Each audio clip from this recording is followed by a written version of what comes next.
Hello বন্ধুরা, তোমরা কেমন আছো? তো বন্ধুরা, আশা করি তোমরা সবাই ভালো আছো। শুক্লাস বেঙ্গলি গণাতে সবাইকে স্বাগত। তো বন্ধুরা, আজকে আমি আরেকটা রেসিপি নিয়ে চলে এসেছি। এখানে আমি পলতার ডাটার আগাগুলোকে দেখো, এগুলো একদম কচি কচি, এই যে কচি কচি ডাটাগুলো আমি হাফ হাফ করে নিয়েছি। এগুলোকে ভর্তা বানাবো বলে।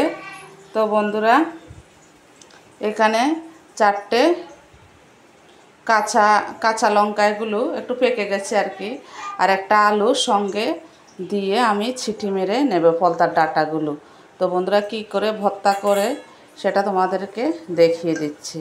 খুবই ভালো লাগে গরম গরম ভাতে, খুব একটা উপকারিত জিনিস। তো বন্ধুরা, 1 চামচ আমি স্বাদ অনুযায়ী নুন দিয়ে দিলাম। এখন আমি প্রেসারে 2 থেকে 3টে ছিটি মেরে নেব, তারপর নামিয়ে নেব, দেখাচ্ছি তোমার। তো বন্ধুরা, পলতা পাতা ফাইনালি দেখো খুব সুন্দরভাবে সিদ্ধ হয়ে গেছে।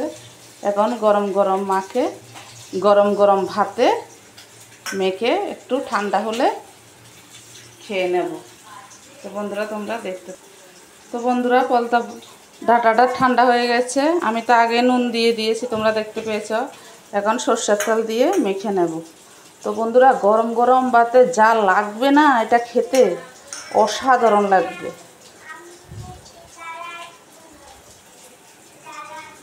তো বন্ধুরা, ভালো লাগলে like, share, comment, subscribe, notification করে দিও। Tata, bye bye.